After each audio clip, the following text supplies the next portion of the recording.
Okay guys, welcome to this week's episode of Heavy Metal Tones with me, your podcast host Tony Evans, taking you through the wonderful and wacky world of heavy metal, heavy rock, punk and all things in between, and even ghost stories if you go back and listen to my episodes back at Halloween.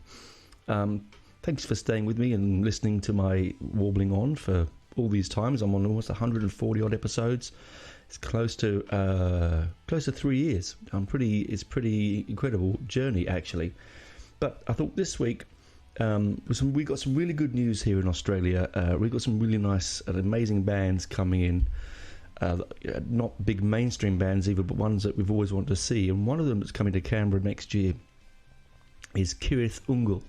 Kirith Ungol were formed in 1971 in America. They're a doom band, sort of heavy metal band, but they do metal, and all their lyrical content and imagery is based around, as you'd imagine, a name like Kirith Ungol, which is from Lord of the Rings, fantasy-based lyrics. You don't get hard, cutting-edge, commentary here. This is fantasy at its best. Now, I was thinking to do a whole show on them, and I will do eventually, I think. But I thought, no, you know what? Why did in my brain, I always considered them to be a sort of spin-off of new wave of British heavy metal, right? Now, as you might all know, if you listen to my show long enough, NWOBHM is really a passion of mine, and I do enjoy all aspects of this particular movement, birthed from punk, even though they don't like to admit it, taking that sort of DIY ethic, the speed, the amphetamines, the heaviness, the craziness, very Britishness of new wave of British heavy metal. It's up there right in the title, isn't it, really? Now, many things have been said about this particular movement. I'm not going to go on about and reiterate it because I've already talked about it before. But what I thought about was, if an American band like Kirith Ungol can be, in my brain, I consider them new wave of British heavy metal influenced, even though clearly they weren't. They were formed in 1971. I thought to myself, if bands that were sort of that still play now or played back then across the world, because even though pre-internet, yes, and I'm listening, people that are listening, my God, what you mean there was a world before the internet? Yes, there was. In the Eden of life, as I like to call it. Hang on. When you had to go and look things up in the library and go to the record shop and send letters to each other and actually write things down and communicate in a way that took some effort. I'm sounding like a dinosaur now. I don't mean to, but you know, people of my generation understand where I'm coming from. But the music scene was a more, it was a more sort of elastic and a little bit more. A bit more fanatical in a way that, because you had to wait for a letter from your mate from America, maybe, who might have an American band in a cassette that you get delivered to you because he sends it to you, or you're waiting for that week's, sometime overseas, if you're living overseas, you're waiting for that month's copy of Kerrang because you can get it weekly in America, like in the UK, like you do in the UK. You might need to wait for any form of music press, NME, Sounds, Melody Maker, Metal Hammer, whichever way you took your musical, keeping up to date with the musical trends. And so it wasn't as sort of at the fingertips like it is now. So it always amazes me how a sound like new wave of British heavy metal, which is a classic as I'm talking about now, manages to reach the furthest corners of the world pre-internet. Because these bands couldn't tour. They didn't have the money to tour in Brazil and Argentina and France and Germany and Sweden and Denmark. They may have done, but they were not big enough to draw crowds. Certainly not. So the bigger bands, like maybe sort of like Judas Priest, even though, as I said before, I think calling Judas Priest NWOBHM is a bit of a misnomer. But, Iron Maiden, Def Leppard, Angel Witch, Diamond Head, the sort of forerunners of the big hitters of the new wave of British heavy metal scene, would have done some tours, but not many. Now, mainly it was to do with them being on small labels that then got onto metal compilation albums that then were sold at extortionate prices in overseas imports. I mean, you don't pay the different imports anymore. I remember the old days. Again, I'm sounding old now, guys, but it's true. Where you bought a record, and I've got lots of them, where I've got the import version. And sometimes the import version had different artwork, different track listing, different track orders, extra tracks, less tracks. And you pay a little bit more for the import version. Particularly in the UK, it was more import of American. Not so much European, but more American, and sometimes Australasian, but mostly American or Japanese. And to get the best way of getting your value for money there was you probably buy an import compilation album, Metal for Mothers or whatever you got, and you'd hear that one song, and after hearing that one song and falling in love with that one song, like the way that Metallica did with Holocaust and with Venom and bands like that they heard them on these compilation albums and these mixtapes and underground tape trading, which I've talked about before earlier on in my series, so you can go back there and have a listen to that if you haven't already. And so it always surprises me that these bands expand the way they do expand, like the movements. I mean, as I said, now a drop of a hat in 30 seconds flat. I'm a poet. In a drop of a hat, 30 seconds flat, you can spread the gospel of your band to the ears of millions via all sorts of platforms, TikToks and Facebooks and whatever. It's all there, right? Spotify. It's easy to do. And so, well, it's not easy to do, but it's much easier to do than it was back then. And then you don't, the glorious, wonderful nature of lo-fi music is really lost its lust. I still get a warm and fuzzy feeling when I listen to lo-fi music. Not polished and clipped and preened and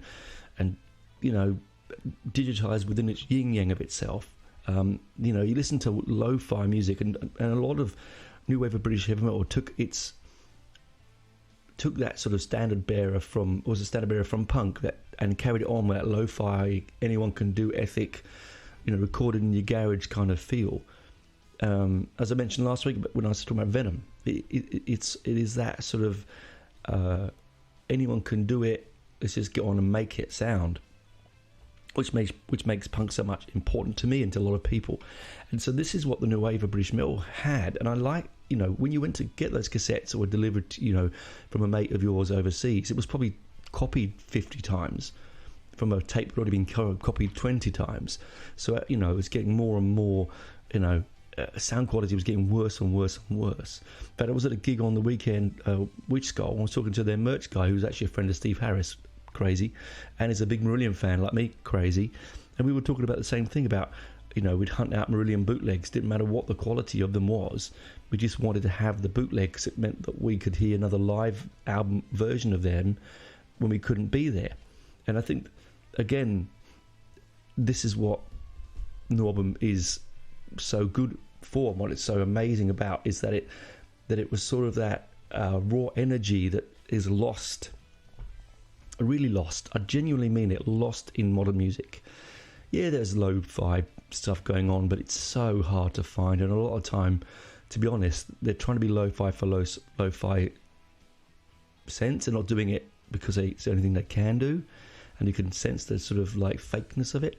But I sort of miss that, kids getting together and for the love of, Led Zeppelin and the Beatles and Iron Maiden and Black Sabbath and Deep Purple and whoever, and just sort of, digging into a sound in a garage and making their own sound that was sort of a homage to all the rest. It's not copying, it's just your way of. It's like when you learn to handwrite. When you learn to do handwriting, when you were a kid, you just copied what the teacher had on the board, copy, and that became your sense, your personal way of writing. It's the same with music. You copy for so long But eventually, you just, it becomes your sense of music, right? And so, like, you know, I do miss that sort of sense of it. I think today's stuff is a little bit, even the modern, and I'm doing air quotation marks here. Modern NWOBHM influenced music is almost trying to be something it's not. It's, you know, it's I like thrash, like black metal. Like sometimes instead of finding their own individual niche, they step into a rut and become a sort of stereotype of themselves. Now, that's fine because they still make fun music, but it's a sort of sadness when we realise that I certainly feel that the glory days of that sort of wonderment of post-punk, new wave of British heavy metal, all the genres bursting out into the world. I reminisce. I mean, it sounds terrible, doesn't it? It sounds like an old man going, "Oh, I remember the old days." Oh, but it is true, right? It's like I went to a gig on Sunday night. Now, bear with me here, guys. Now, this is a bit off tangent, but I was feeling really, really not that great. I got a bit of a bang over from Saturday night, which has been a massively fantastic night. Sort of went and thought I'll go, and my friend said, "Oh, we're going to see this band." I forgot I'd said yes, I'd go, and so I dutifully bought a ticket. I won't name the band. I don't want to cause a fuss on this show. And I don't want to. If you go to my page, you'll probably work out who it is because I do a blog about it. Anyway, the most unprofessional, foul-mouthed, atrociously arrogant prick of a man, belittling the audience. Fine, that's fine. Belittle the audience. I'm used to it. I've been to punk concerts. That doesn't bother me. But don't stand there and stop a song halfway through and abuse the drummer on stage. You wouldn't go to someone's workplace and watch their boss abuse them halfway through doing something with someone. You just wouldn't do it, right? You'd take it aside quietly afterwards. You know, he left the stage for nigh on 15 minutes just to smoke something that was probably, you know, the devil's lettuce, right? But that aside, if I'd paid $20 and I'd gone to a gig that I thought was going to be like that, it would not bother me. The fact that I went to a gig where I thought it was going to be a bit more spaced out and relaxed, man, and I paid a lot more than $20, I didn't expect that kind of behaviour, but especially towards the ladies in the audience. It was really quite outrageous. Now, where I'm coming from there is, in the old days of my early punk youth, I would have jumped that barrier and probably rammed his 12-string guitar right up his rectum, but I didn't, because we've grown up. Now, I don't know, I knew where I was going with that tangent, but I think what I'm trying to say is that we all do grow, we all do change, okay? And it's fine to change, and it's fine to mature and walk away like I did and tut, and roll my eyes.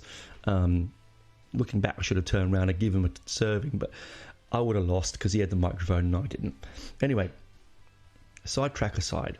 Now, back to NWOBHM. What I'm saying is that the world was a strange place, you know, to get this information, these bands. So when I was doing some research into international acts that were influenced by NWOBHM, now here's the big thing.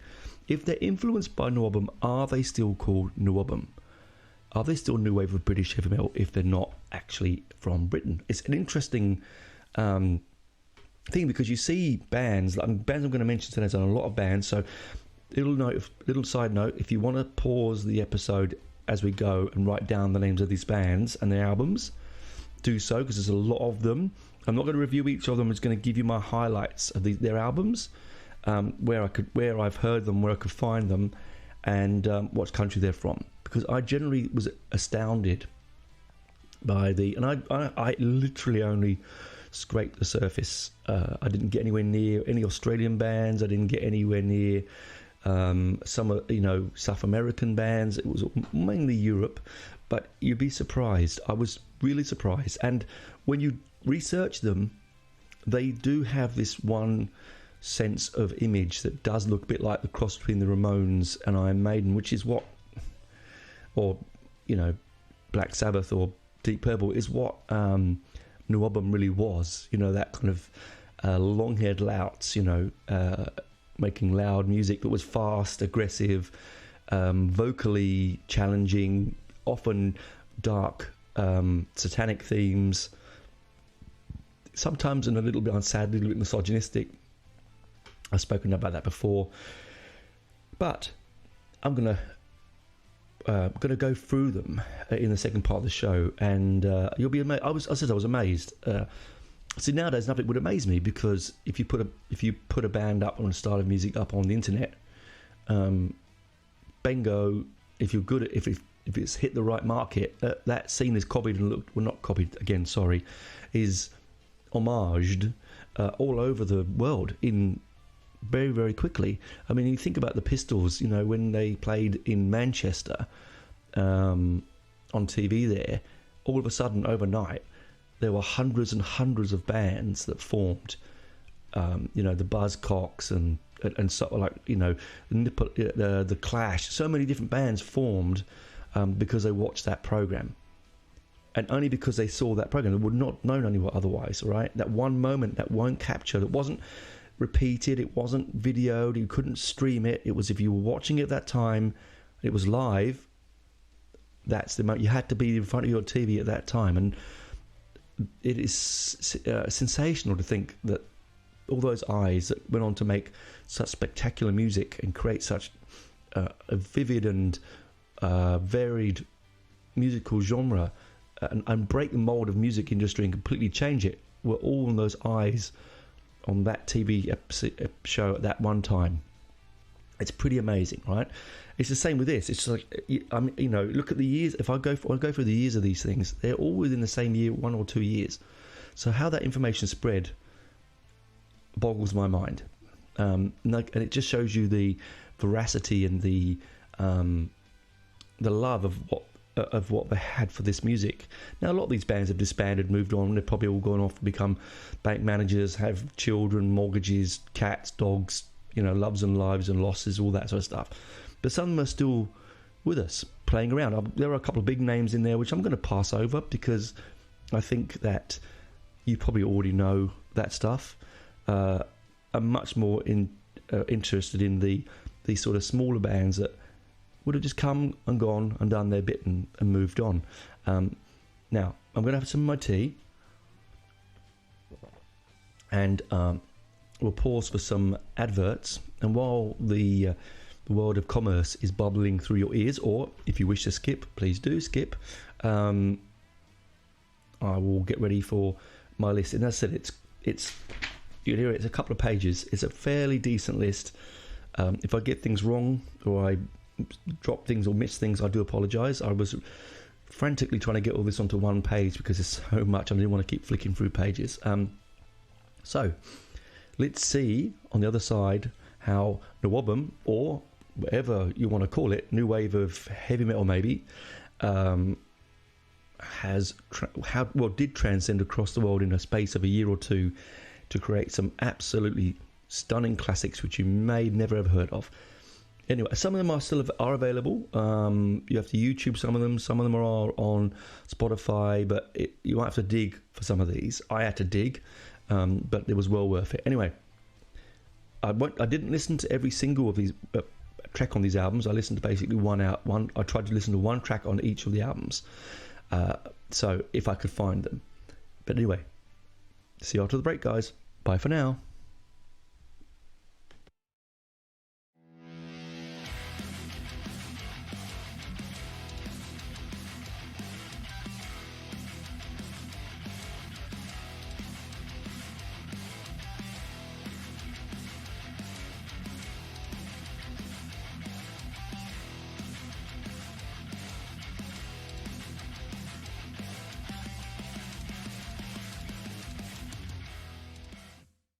Welcome back, guys, to part 2. Now, I was thinking in the break, I might endeavour, and I think I will do, I'll write these all down in a Facebook post. Probably won't get done for launch, but it might get done sometime tomorrow. Well, if you listen to the show today when it was on launch, it should be done. But I'll get it done anyway. It'll be on there somewhere, and we'll try and get them all down for you. where possible. But anyway, here we go. So, as I said before in the first part, it amazes me how this sound travel around the world. I mean, more sort of bigger band sounds easy to travel when you've got a lot of major label power behind you. Hence the reason that Maiden sort of moved forward in the sort of rankings. Well, obviously because they were amazing, but also because they had a good record deal. They did well in their business of the show, as they say. So it's been, they were in the right place at the right time with the right sound. But anyway, here we go. Now, as I said, if you want to stop it and pause, fine. Otherwise, if you've got a piece of paper, I'll try not to speak too fast. Done. See? That wasn't too fast, was it? I'll rewind it. Okay, done. I'm recording at night time. It's been working all day. I'm a little bit tired. I'm a little bit silly. So we're going to start with White Cross. Okay, they're from Denmark, 1979. They formed, and the album that you might want to look at. Well, it's actually one single. They released one single, "Fit for Fight," B-side of "Night Flight to Tokyo," which is I think is a cover version. Which is I really enjoyed it. It was very much. As I'm not going to review all this because I could be here all night, but I really enjoyed it. All these pieces of music I'm going to talk about. I enjoyed what I heard of. Okay, and you might say, Tony, you're very easily pleased, and I say, well, no, not necessarily. Well, maybe. Anyway, and then we've got Heavy Load from Sweden. It formed in 1976. Riders of the Ancient Storm. I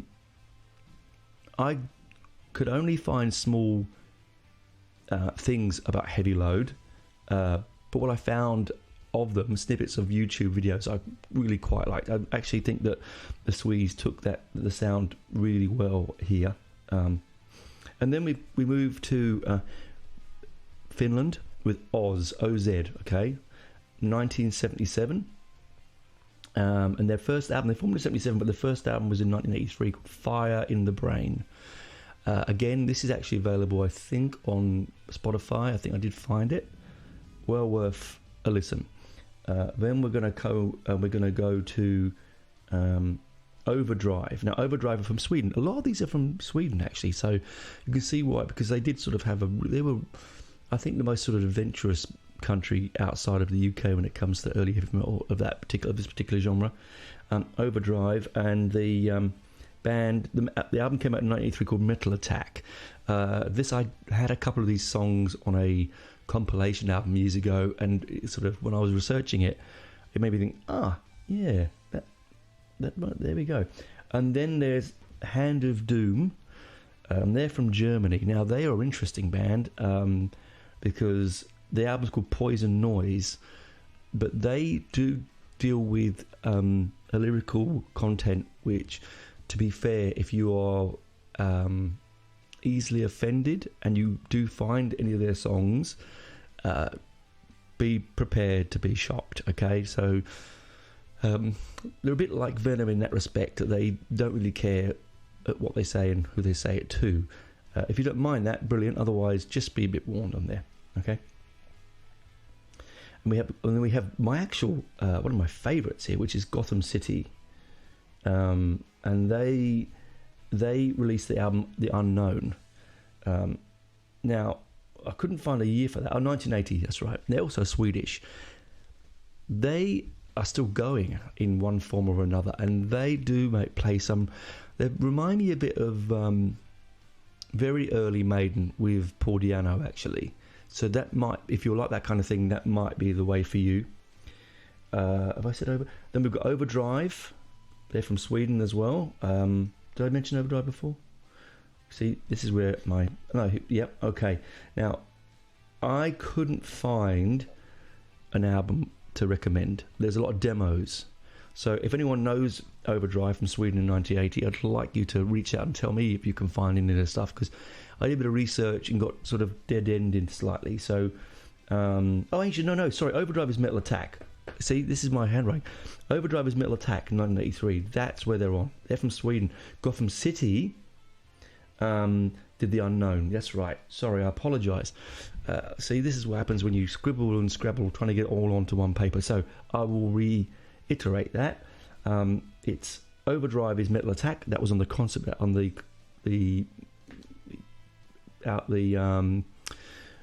sort of mix album I had, and Gotham City did The Unknown. There you go. But Gotham City sound like early Maiden, Overdrive a bit like early Saxon.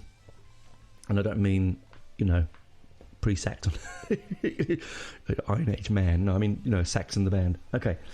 I'll try and keep myself in trim here. Let me try and keep myself in order. Then we got Zone Zero. They're from 1980. They're also from Sweden. Win or Die was a single. So I couldn't, again, find albums. I could only find a single from them. They were a bit sort of Def Leppard-y. Anyway.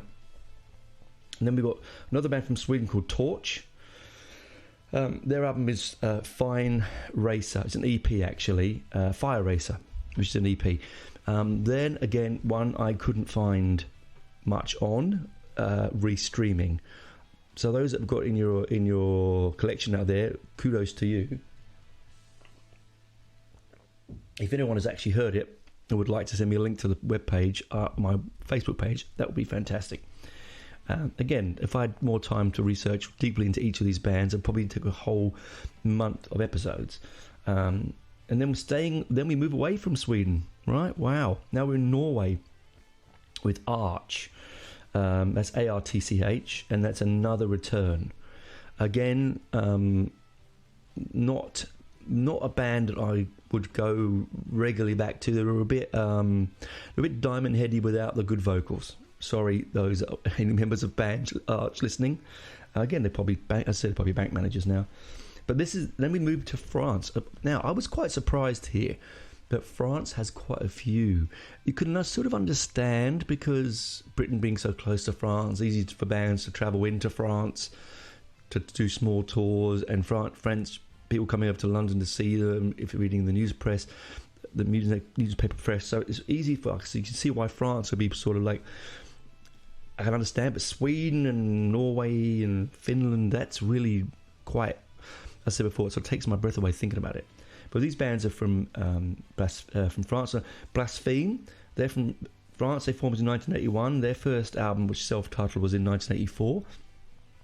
They do look a bit like Demon, and I don't mean they look like demons, but the band Demon, their look is fantastic. It's the leather, the long hair, the spikes on the arm wristbands, the white jeans, the stripy top. I mean, it's everything you want from NWOBHM and more. It's almost NWOBHM paint by numbers, but trust me, a bit like Witchfind, when you think it sounds like going to be really dark and aggressive, they're not. They're actually quite sort of deep purpley, in fact, I think, in sort of flavour, if I was going to be honest. Then H-Bombs from France, they're from 1981. They have an album called Attack, or Attaqe, Attaque, if you're in France, I suppose.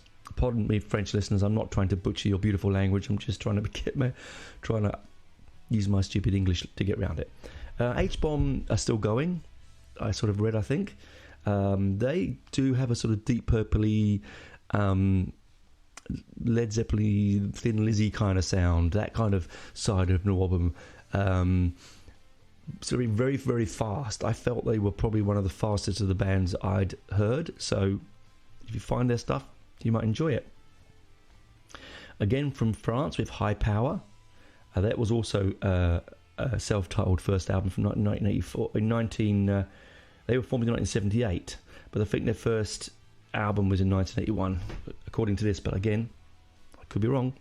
I didn't hear. This is one I haven't heard, so I've put a pencil line under it. Not heard. Please look at more. So again, if anyone's listening would like to point me in that direction, that would be fantastic. I hope this list talking is not boring people. It might help you sleep though, if you're not too sure, if you're a bit tired. But it's exciting because it's bands I'd never heard of. I hope to see some bands you've never heard of. Nightmare, which I had heard of before, from France. They released their first. They were formed in 1979.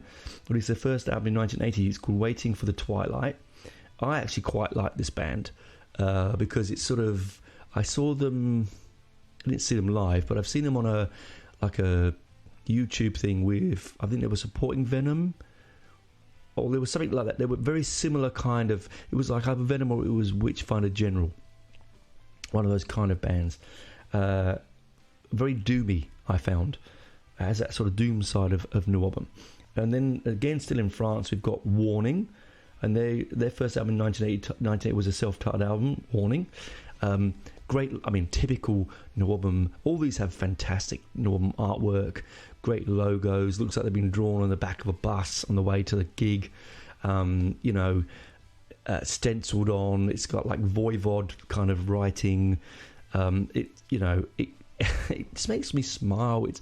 It's everything that lo-fi, do it yourself, print the covers yourself, find the money, record it somewhere, get 500 copies out, and just try and be a star. And it's just sort of everything that makes me smile and what I love about music in general.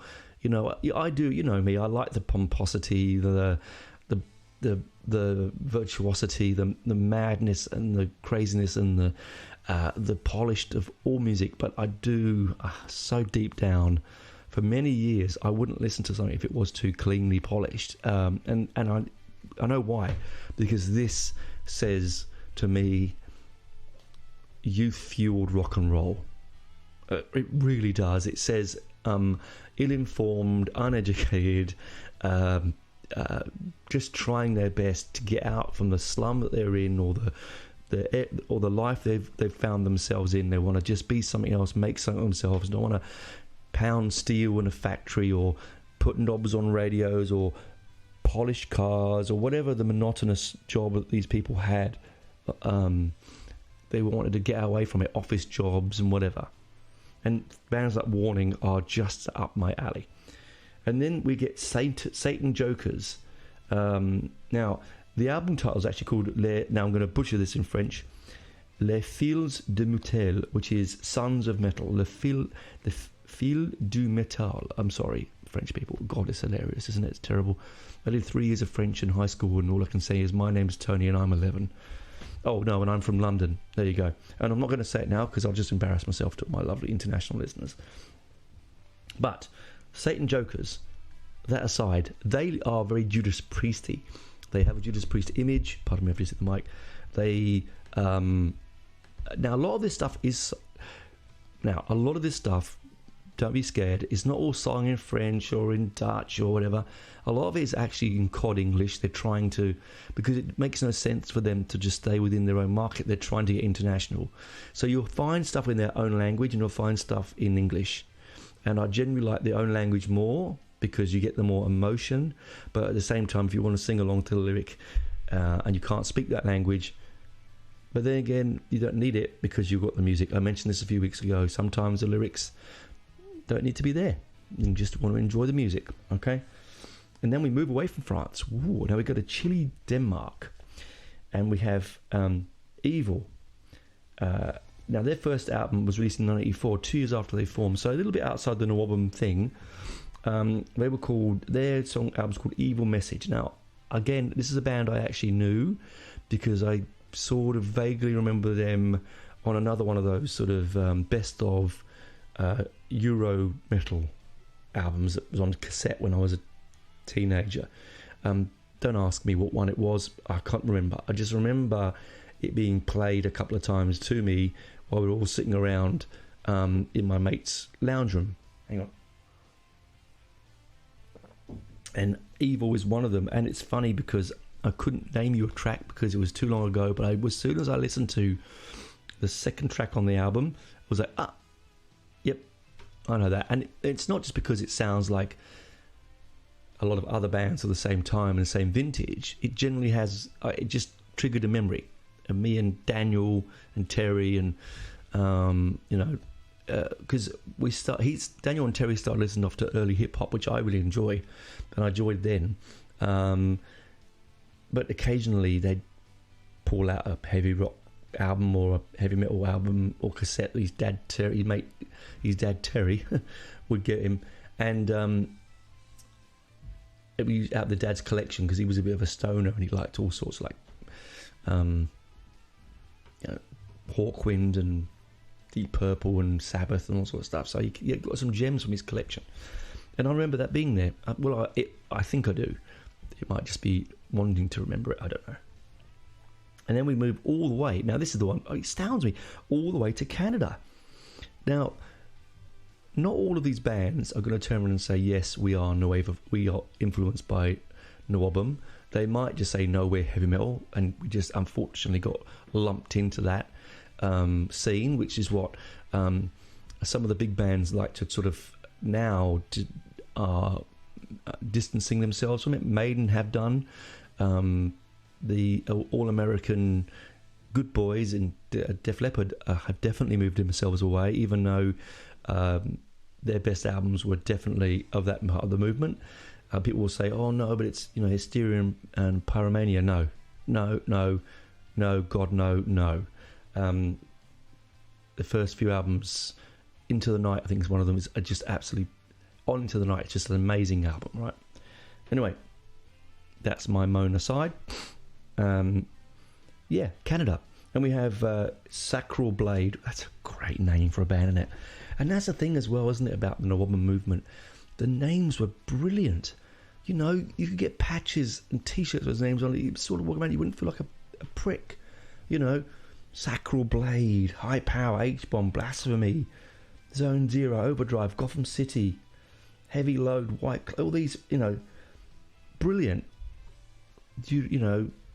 Angel Witch, Diamond Head, Praying Mantis, Satan, Demon, Witchfinder General. I mean, Vardis. I mean, I could go on and on and on. They're just brilliant names. These kids were such an imagination they had. They weren't being trying too clever, like reformed memories of Satan or something. They were being different. They were finding names that could be catchy and would look nice with good font, basically, right? Venom, classic name, brilliant name. Couldn't get it. I think that's the most. I mean, along with Iron Maiden, is one of the sort of the names of the movement for me. And then we get like here another brilliant name again, another Canadian band, Witch Killer, from 1981. Days of the Saxons is the name of the album. Oh man, I mean. Again, if I've missed any, there's so many bands that I could have talked about, right? I'm not going to. I'm just going to go through the list I had. But Witch Killer, I tracked them down on YouTube because I thought I've got to hear something of Days of the Saxons. And it's so lo-fi. It's so unpolished. It's so thin-sounding. And you might go, Tony, that's horrible. I don't want to be involved with that. But trust me, take your CD mentality out of your head and your gleaming white polished product and take a listen to what rock and roll really is and truly is, which is a youth movement that is created by people who have sometimes no idea where they're going, but want to get there and want to get there with such passion. And to me, Witch Killer and Days of the Saxons is prime example of this. Prime example, okay? Then we go back to France with Trust. Now, Trust is one of those bands that most people who like heavy metal are really interested in the history of the genre will probably know. Trust were playing around with Maiden and with Samson and all those sort of people over in France quite a bit, and I believe, now I could be wrong here, this is the memory that I'm picking out of my brain. If I'm wrong, please do tell me, but I believe that Nico McBrain, the esteemed Nico, was playing with Trust over in France when Maiden were playing there, and that's where they saw him, and then it's when he joined the band. I'm absolutely sure that's the story. Again, could be wrong. I didn't fact check it, So if I'm wrong, I apologise, guys, but that's a memory I'm thinking of.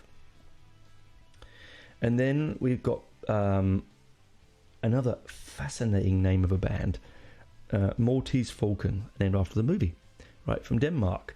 And their album 93 is called Metal Rush. Trust, by the way, formed in 1979, I should say, and Witch Killer was 1981, and Sacral Blade was 1979. And a Sacral Blade's album is Out of the Sun and Moon. Sorry, I've almost forgot that. What a brilliant name for a band. Oh, God, Sacral Blade's so good. But Maltese Falcon from Denmark, Metal Rush, they are a bit... they're bordering on the hair metal-y kind of sound, if I have to be honest with you.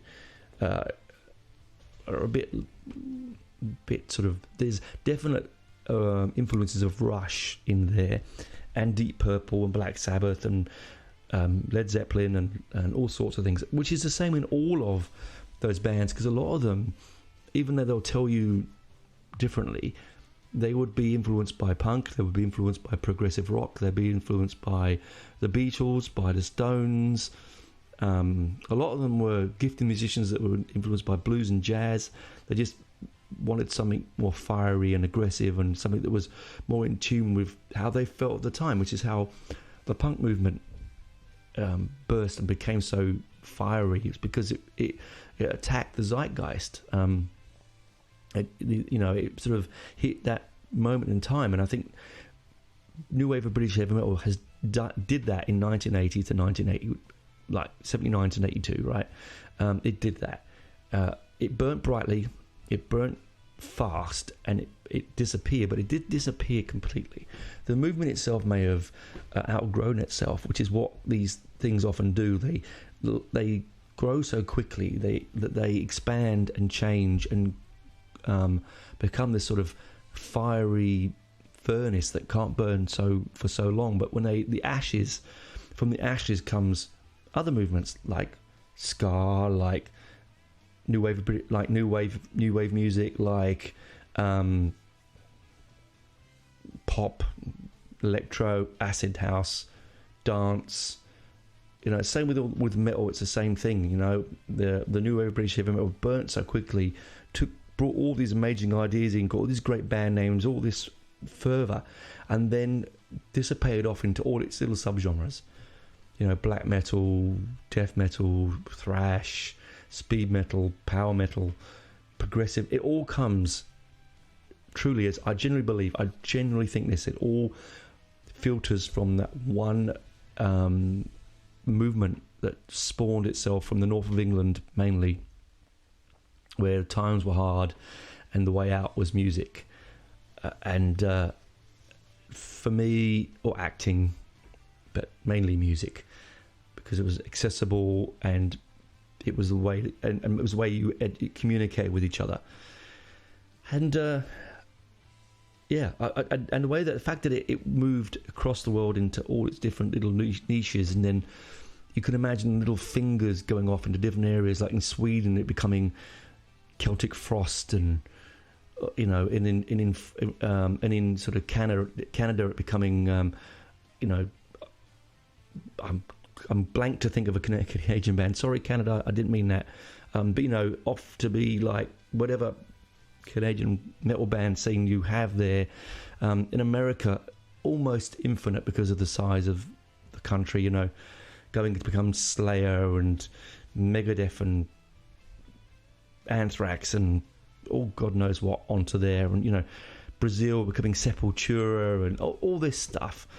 I'm sorry, Canada, I feel embarrassed myself, but it was because I just mentioned it off the top of my head. I'm not being rude. I'm sure once I press stop, I'll go, "Oh, Tony, you dickhead, there's a Canadian band that you completely didn't think of." But you know what I mean. It's all over. It's everywhere, right? And all growing their own little scenes and doing their own little thing. And we're back to the beginning again with Kirith Ungol, right? Yes, they were 71 formed, but their main sound really bloomed and flourished in around the new wave of British heavy metal expansion across the world. And what's wonderful about bands like Kirith Ungol, and I'm going to go back to them is they haven't gone and said, right, we've got to grow now. We've got to be someone else. We've got to pretend to do, I don't want to do songs about dragons anymore. That's not selling records. Let's sing a song about teenage love. No, they stuck to their guns. That's what they do. It's what they are passionate about. It's what they do very well. It's what their fans love. Yes, their sound has changed from the first album in 79 to, early 70s to now, massively, because of course it's going to change, because they haven't kept the same lineup.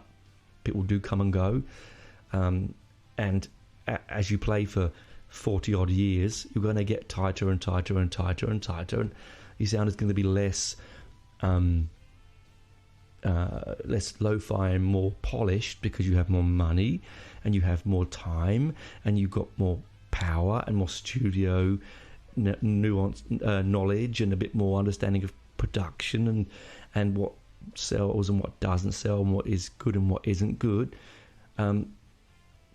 That is wonderful, but it does sometimes you lose a little bit in it. But the last album of theirs that just come out recently is an absolute cracker. I've been playing it on heavy rotation for the last week or so. It's absolutely a cracking album. I highly recommend it.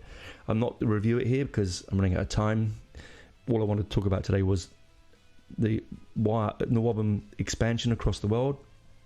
Some bands you might want to enjoy listening to. As I said, do have a listen to those. I will try studiously to write them on my Facebook page over the next day or so. Otherwise, be my guest. Pause it, write it down, come back. I hope I haven't spoke too quickly. As I said, I've made a few boo-boos because I try to squeeze it all onto one page, and I write the size of a dinosaur. Like, my writing is so big. Writing small is really hard for me. And then I scribble everywhere because that's where my brain works. So I go, oh, what did I write there? People have said to me, why don't you word process it? But that takes the love out of it. It wouldn't be as much an enjoyable sitting in front of a computer typing. Scribbling with a pencil and a blank piece of paper is much more enjoyable for me anyway. It might be frustrating for some listeners that I don't always get it right, but hey, you know what you get when you come and listen to me, eh? Anyway, that's for me this week. I hope you've had a safe week. I hope you're getting ready for the festive season. I've already set up my week of Christmas episodes, which will be Christmas week. It'll be 10 minutes per episode for the 7 days previous to Christmas, leading up to Christmas Eve. I'm really looking forward to that. That's a challenge that I like every year. So there won't be a major one long episode that week. It'll just be 7 releases, 10 minutes per day. You can wait till they're finished Christmas Eve and binge them all at once, or you can listen day by day. It's up to you. It really doesn't matter. Anyway, last thing I'm going to say is please do come like, subscribe, review. It helps me get more listeners, because the algorithm, the more that you review it, the more algorithms likes me, the more the algorithm pushes me in the faces of other people, rightly or wrongly. Anyway, that's me chatting away. I hope you enjoyed that. I really, really enjoyed looking into these bands. I'd seen some I'd never heard of before. I refreshed some I had heard of. I've insulted a major nation in Canada. I didn't mean to. It was purely just old man, late at night, brain fuzz. Anyway, that aside, if I see my Canadian listeners drop off the cliff, I'll know why. Bye for now. Talk to you next week. Keep safe. Ta-ta.